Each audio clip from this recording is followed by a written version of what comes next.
So guys, आज की Friday night SmackDown जो हो रही थी Brooklyn New York the Barclays centre से, वो अब फाइनली एंड हो चुकी है और ये प्रॉपर गो होम एडिशन होने वाला था बिफोर द क्राउन जूल 2024। तो चलिए एक बार नजर मार लेते हैं कि आज हमें यहाँ क्या कुछ देखने को मिला। तो चैनल को अभी लाइक एंड सब्सक्राइब कर दो और वीडियो को एंड तक पूरा देखना है आपने। एंड नाउ आप देख रहे हैं रेसलमैनिक्स एंड सब्सक्राइब करना तो बनता है। तो शो की धमाकेदार स्टार्टिंग होती है the women's champion Nia Jax से, जो कहती हैं कि अगर आप भूल रहे हो तो मैं बता दूं, मुझे जो भी चाहिए होता है ना वो मुझे मिल जाता है, फिर चाहे समर स्लैम की बात हो या फिर सऊदी अरेबिया की। और अब मुझे वो क्राउन जूल की चमचमाती हुई चैंपियनशिप भी चाहिए। इसके बाद हमें वहाँ पर लिव मॉर्गन आते हुए नजर आती है, जो कहते हैं कि यार नाया, तुम एक चीज को कितनी बार गाती रहती हो, मैंने बैकी लिंच को उसी सऊदी अरेबिया में हराया, उनका टाइटल छीन लिया और बैकी को रिटायर कर डाला। फिर वहाँ पर टिफनी स्ट्रैटन हमें देखने को मिलती है, जो कहती है कि ज्यादा खुश होने की जरूरत नहीं है क्योंकि मैं जब चाहूँ कैश इन कर सकती हूँ अपने MITV कॉन्ट्रैक्ट को, और ज्यादा हंसो मत तुम भी नाया, अगर मौका मिला तो मैं तुम पर भी कैश इन कर दूंगी। जिनके बाद टिफनी स्ट्रैटन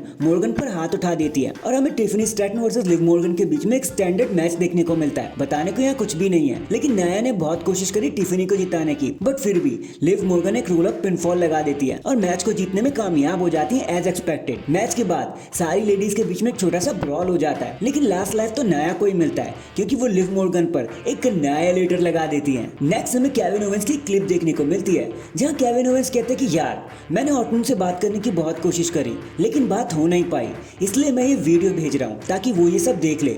और ऑर्टन, मैं तुम्हें हर्ट करने वाला हूँ बिल्कुल वैसे ही जैसे तुमने मुझे कभी हर्ट किया था।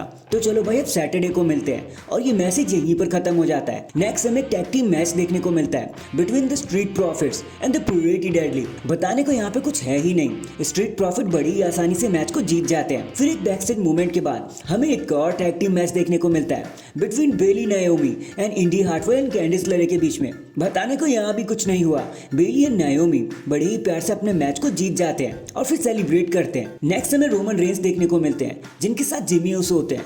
दोनों सेलिब्रेट करते हुए रिंग में आते हैं, जहाँ सबसे पहले जिमी कहते हैं कि भाई रोमन, मैं तुमसे बहुत प्यार करता हूँ, लेकिन यार मेरी बात सुनो, छोड़ दो ये सब। ये जो बीफ तुम्हारे और जे के बीच में है ना, इसे यहीं पर छोड़ दो, वरना हम सैटरडे को हार जाएंगे सोलो सिकोवा से। वो हम पे भारी पड़ने लगेंगे हमारी दरारें देखकर। फिर हमें जिऊसो देखने को मिलते हैं, जो रिंग में आते और कहते हैं, सुन भाई रोमन, यार मैं तुझसे बहुत नफरत करता था, लेकिन मैं तुझे ट्राइबल चीफ भी मानता हूँ, और यार देखो, हमें साथ मिलकर लड़ना है, तभी हम सोलो से जीत पाएंगे। लेकिन एक बात याद रखना, अगर तुमने मुझे डिसरिस्पेक्ट करने की कोशिश करी या मेरी बात नहीं सुनी तो भाई अभी सीधा सीधा बता दो, मैं यहीं से चला जाऊंगा, मुझे कोई दिक्कत नहीं है, फालतू में लफड़ाई क्यों पालना। जिसके बाद रोमन रेंस यीट कह देते हैं और फिंगर रेस करते हैं कि भाई ठीक है, अब जो तुम कहोगे वो मैं करूंगा। जिसके बाद फाइनली पुरानी और ओजी ब्लड लाइन रीयूनाइट हो जाती है। फिर एक बैकस्टेज मूवमेंट के बाद हमें एक फैटल 4-वे मैच देखने को मिलता है बिटवीन बियांका बलेयर, लेजेंड, इयो स्काई एंड पाइपर नेवन के बीच में। अब गाइस, ये बहुत ही एवरेज मैच था, कोई भी इंटरेस्टेड नहीं था इस मैच को देखने के लिए, लेकिन इंडिया ने एक मूनशॉट लगाकर इयो स्काई अपने मैच को बड़ी आसानी से जीत जाती है। देन बैकस्टेज में